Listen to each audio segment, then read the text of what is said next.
Hey everybody, welcome back to the channel, and if you're new here, my name is Jimmy and this is Patriots Glow.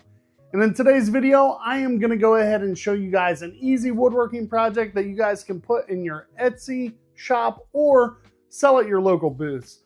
So I've seen this project go for right around $60 to $70 depending on the type of finish, things like that you put into it. I'll go ahead and put a picture on here. But I'm not actually making this one to sell it. This one is going to be for me. I want to take this, put it on my desk at work so that I have something to keep me a little bit festive for this holiday season. So if you guys stick around, I'm going to go ahead and put this together. All I'm going to use for this is a fence picket and a furring strip. I was going to just do this out of one fence picket, but I know that some people do not have a table saw. So we are going to eliminate using the table saw in this build, and we're going to use these two pieces so that anybody can go ahead and make this and you don't actually have to incorporate a table saw. So go ahead and stick with me and let's go ahead and get to this build. First things first, I show you that I cut a 45-degree angle on my furring strip, and then I measure out 16 inches from there. I will then turn my miter saw to 22.5 degrees and I will make another cut at 16 inches. All right, look, do not mind what I'm doing here. I'm just looking to make sure this is the way that I want my angle of my Christmas tree. What you're gonna end up doing from there, since you have a 22.5 degree angle on this side, you're going to measure out 14 inches. It's gonna be 2 inches shorter than the other piece. And you're going to mark right there. You'll then turn your miter saw to 45 degrees and make that cut there. That's going to give you the angle that you're going to want, well, at least the angle that I wanted for my Christmas tree, and this should be the angle that you want. Now, depending on whether you want the base of this tree to either be on the inside or the outside of your triangle on the bottom, the measurement might be slightly different, but for me, it came out to 13 inches. So you'll end up measuring out 13 inches on the long side and cutting that at 22.5 degrees on both ends of that.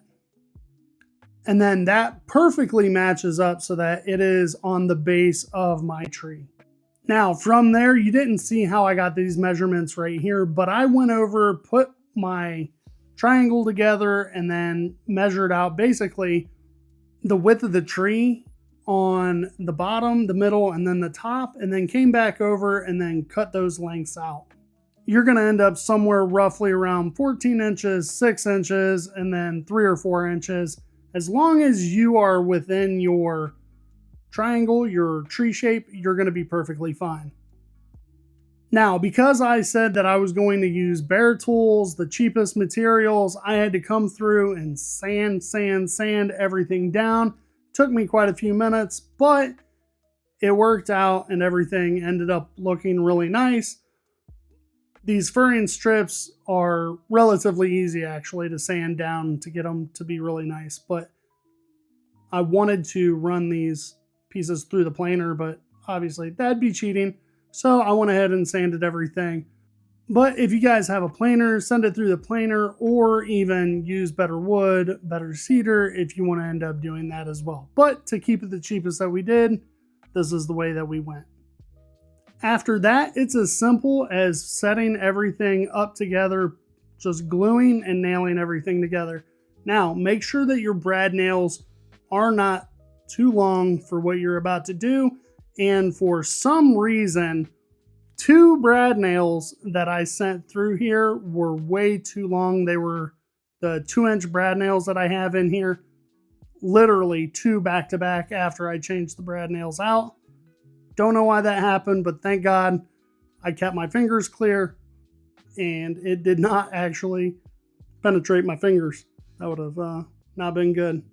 So I had to take those out of it, but went through, sent all these brad nails in, got everything sanded down. We ended up being pretty good. But like I said, just go ahead and glue everything up and send brad nails through everything and you'll be good to go. Depending on the way that you want this to look, I had to come through here and spray black spray paint on the face of this tree first because I want the trim to be black and still expose the cedar on the backing of that as well. So I went through, painted everything black, made it look really nice. I think that's going to offset the cedar really, really well. And we will see that later on in the video. So, okay, so two things. Make sure that your cedar fence pickets are all facing the same orientation that they were. If you look here, my top one is now facing up and down, and my other fence pickets are facing left and right. But no big deal. As you saw, I went ahead and drew the outline of a triangle, and you are able to come back to this miter saw and cut your 22.5-degree cuts on this, or you can use any type of saw that you want, but I wanted to show you that you can cut them on the miter saw, bandsaw, or jigsaw. It's completely and entirely up to you the way that you want to cut these, but you have multiple different options. Just make sure that you keep your fingers clear and you stay safe while doing it. After you get done cutting everything again, make sure you come through and you sand everything back down. Make sure there aren't any sharp, jagged edges. And you should be good after this to bring your frame over and lay these out on your frame. So normally I say not to paint or stain and then glue on top of it, but in this case scenario, it's not going to be load bearing. The glue is not really holding a lot together, so it'll be perfectly fine. I did show you right there, I used a 2-inch 2x4 for a base of the tree for the stump. I completely forgot about it at the beginning of the video that I was going to need to do something like that, but don't beat me up for it. I'm sorry. I added a 2 inches of 2x4 to this build. So just like I did here, add the glue, add your brad nails. You don't need anything crazy. Just throw those in, glue everything up together, make sure everything is really nice and tight, and you should be good to go. Now on the bottom of that tree trunk, I ended up cutting another 6-inch piece of cedar off of that fence picket for the bottom base of the tree. And it worked out really well. Just throw some glue on there. Try not to get it all over your table like I ended up doing because I wasn't paying attention. Just sat everything down, walked off. But go ahead and get that on there. And I just sent brad nails through it. Like I said, it's not going to be load bearing or anything. You should be fine with brad nails. So look, I think it looks really good like this. Looks super fancy, but guess what? I am not fancy. And I'm kind of childish. I wanted to add some lights. I wanted to put some lights into it. So I looked for a drill bit that matched the size of these Christmas lights. And guess what? I just started drilling some holes and just drilled them all out, made sure they could all go through it.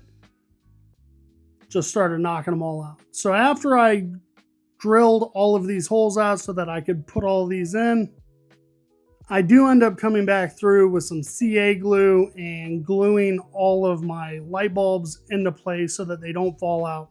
Some were a little bit more snug than others because I kind of reamed out the holes to make sure everything was going to fit in there perfectly, but some holes were smaller than others and some were bigger than others. Just make sure after you do this, you're going to have some breakaway. Go back through, sand it, make sure everything's nice and smooth. You should be perfectly fine. Now, let's go ahead and get all these lights in and do a little bit of a reveal and look at the Dollar Tree tree that I built.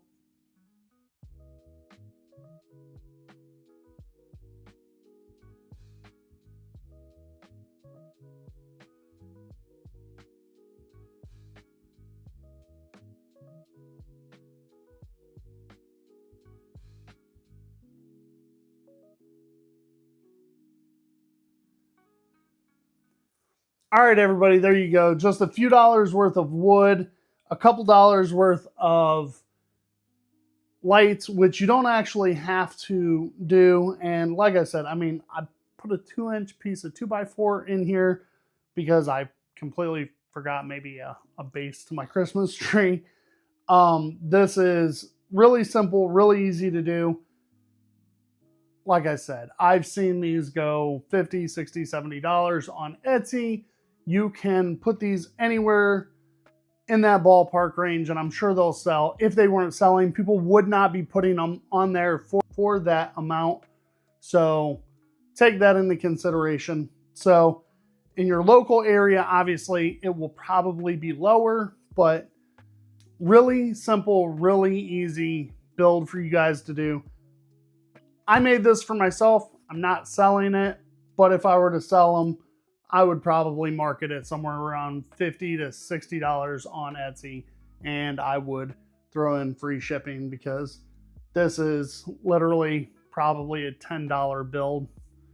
It did not use a full cedar fence picket, and it also did not use a full furring strip. So this would be like a 1 cedar fence picket build if you used a table saw. Couple of things real quick. If you've made it this far into the video, I know that you watch my videos all the way through and you're a big supporter of the channel. If you guys want, you guys can go on to my Etsy shop. I'll link it down in the description box below. I actually have slate coasters on there. If you purchase a slate coaster, it actually puts you into a free drawing for a cutting board that I will go ahead and put a picture up here on the screen. And I'm going to tell you right now, you have very, very good chances of possibly winning it, but you can't win it unless you actually get entered into the contest. So if you guys want those free entries, go ahead and hop down there in the description box below, get your slate coaster. If not, not a big deal. So, all right, guys, I appreciate everything that you guys do on your end, all the likes, all the shares, the hype button that you guys hit every time, all the comments. It really helps this channel out. It pushes us out, and it is growing the channel way further than I ever thought that we would grow this channel. So I do appreciate everything. If you guys want, go ahead and comment down in the comment box below. Thank you very much, and I hope to catch you guys in the next video.